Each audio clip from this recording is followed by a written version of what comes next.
Assalamualaikum warahmatullahi wabarakatuh. Perkenalkan, nama saya Muhammad Farhan Nasir, NIM 2204045067, kelas C, BK 22. Adapun pembahasan yang pertama yaitu fenomena sosiologi. Pertama, sosiologi dan penyesuaian diri, di mana sosiologi adalah ilmu yang mempelajari masyarakat, hubungan antara individu, dan interaksi sosial. Salah satu konsep yang penting dalam sosiologi adalah penyesuaian diri. Penyesuaian diri mengacu pada kemampuan individu untuk beradaptasi dengan tuntutan dan norma-norma sosial dalam masyarakat.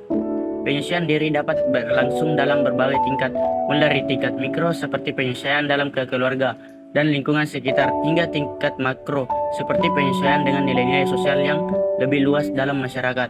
Contoh penyesuaian diri dalam dunia kampus adalah orientasi mahasiswa atau masa pengenalan kehidupan kampus bagi mahasiswa baru atau PKKMB.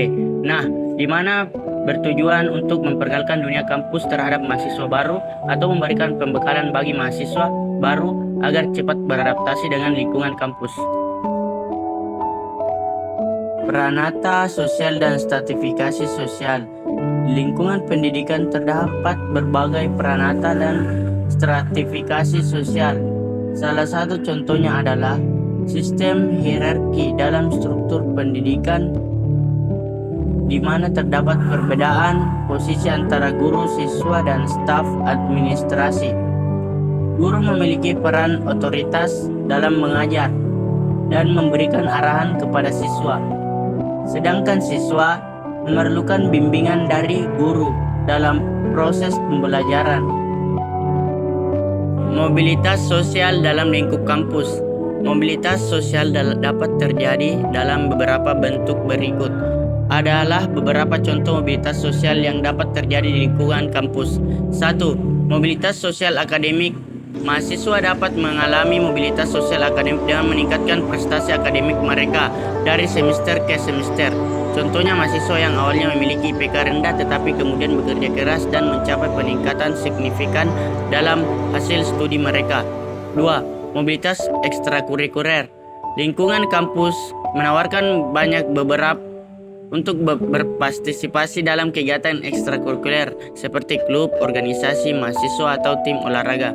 Seseorang dapat mengalami mobilitas sosial dengan naik ke posisi kepemimpinan dalam organisasi untuk mencapai pengakuan yang lebih besar melalui prestasi di bidang ekstrakurikuler. 3. Mobilitas sosial karir setelah lulus. Mahasiswa dapat mengalami mobilitas sosial dalam karir mereka. Ini terjadi ketika mereka mendapatkan pekerjaan yang lebih tinggi, posisi manajerial, atau peluang karir yang lebih baik berdasarkan kualifikasi dan pengalaman yang memperoleh selama studi di kampus. Mobilitas sosial internasional. Kampus-kampus di seluruh dunia menarik mahasiswa dari berbagai negara. Mahasiswa internasional yang memilih untuk belajar di luar negeri mengalami mobilitas sosial dalam hal pengalaman budaya, keterampilan interpersonal, dan pemahaman lintas budaya. 5. Mobilitas sosial penelitian dan inovasi.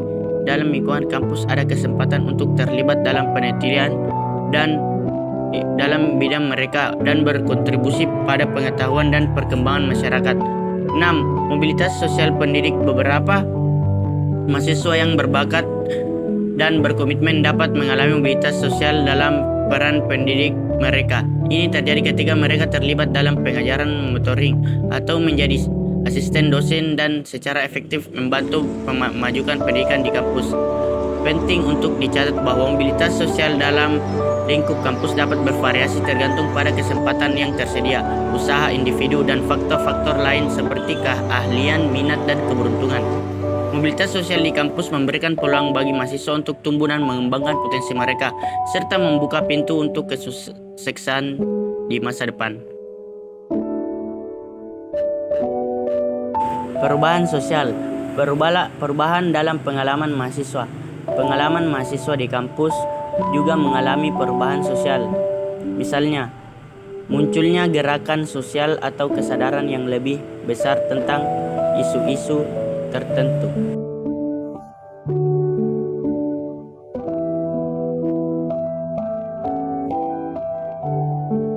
Pembahasan yang kedua, fenomena antropologi. Pertama, kebudayaan. Di sekitar lingkungan sekolah atau kampus, kebudayaan dapat diamati dalam berbagai bentuk. Hal ini mencakup bahasa yang digunakan oleh siswa dan staf pengajar, norma-norma sosial yang berlaku dalam lingkungan pendidikan, sistem nilai yang dianut, tradisi dan praktik budaya yang dijalankan. Dalam antropologi, transmisi budaya merujuk pada proses bagaimana nilai-nilai pengetahuan, norma, dan praktik budaya disampaikan dari satu generasi ke generasi berikutnya. Ini melibatkan transfer informasi, keterampilan, dan identitas budaya melalui interaksi sosial, pengajaran, dan pembelajaran. Dalam lingkup kampus, fenomena transmisi budaya dapat terjadi dalam berbagai cara berikut. Adalah beberapa contoh fenomena transmisi budaya dalam lingkungan kampus. Yang pertama, transmisi pengetahuan akademik. Di kampus, transmisi budaya terjadi melalui proses pendidikan formal. Guru atau dosen berperan dalam mentransfer pengetahuan dan teori dari disiplin ilmu tertentu kepada mahasiswa. Mahasiswa belajar dan menyerap informasi ini melalui kuliah, diskusi, tutorial, dan penugasan akademik. Ini melibatkan transfer pengetahuan, paradigma, pemikiran, dan metodologi penelitian. 2. Transmisi norma dan etika. Kampus memiliki norma dan etika yang khas yang diikuti oleh komunitas akademik. Mahasiswa baru atau anggota baru harus belajar dan beradaptasi dengan norma-norma ini melalui interaksi sosial dengan sesama mahasiswa, fakultas, dan staf administratif. Contohnya, norma akademik tentang kejujuran, integritas, atau tata krama yang dijunjung tinggi di lingkungan kampus. Fenomena budaya belajar dalam lingkungan kampus mencakup berbagai aspek interaksi sosial, norma, dan praktik yang terkait dengan proses pembelajaran di kampus.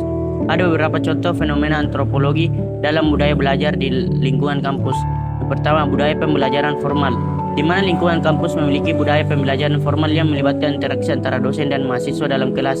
Hal ini mencakup norma-norma seperti menghormati otoritas, dosen mengikuti jadwal kuliah, dan berpartisipasi aktif dalam diskusi. Mahasiswa belajar untuk menghargai pentingnya disiplin, ketelitian, dan komitmen terhadap pembelajaran akademik. Yang kedua, budaya kritis dan diskusi, di mana kampus seringkali mendorong budaya kritis dan diskusi terbuka. Mahasiswa didorong untuk mengajukan pertanyaan, berdebat, dan berbagi pandangan mereka dalam lingkungan yang aman dan terbuka. Ini mempromosikan pemikiran kritis, penalaran logis, dan pengembangan gagasan yang inovatif. 3. Budaya kolaboratif, di mana banyak kampus mendorong budaya kolaborasi di antara mahasiswa. Mahasiswa diajarkan untuk bekerja sama dalam kelompok atau tim, berbagai pengetahuan dan sumber daya, serta mendukung satu nama lain dalam mencapai tujuan bersama. Hal ini membangun keterampilan kerjasama, kepemimpinan, dan kerja tim. Pendidikan multikultural. Pendidikan multikultural melibatkan pengakuan, penghargaan, dan pengintegrasian keberagaman budaya dalam lingkungan pendidikan.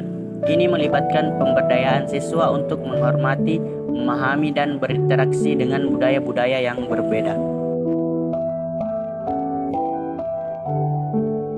Adapun gap dari fenomena, bila dikaitkan dengan peristiwa-peristiwa sosioantropologi, pendidikan yang saya temui di kampus yaitu menerapkan pendidikan yang humanis, yaitu memanusiakan manusia yang berbudaya dan berkembang secara kognitif atau daya cipta, efektif atau daya rasa, dan konatif atau daya karsa. Dengan kata lain, prinsip pendidikan Ki Hajar Dewantara adalah to education the heart and the hand.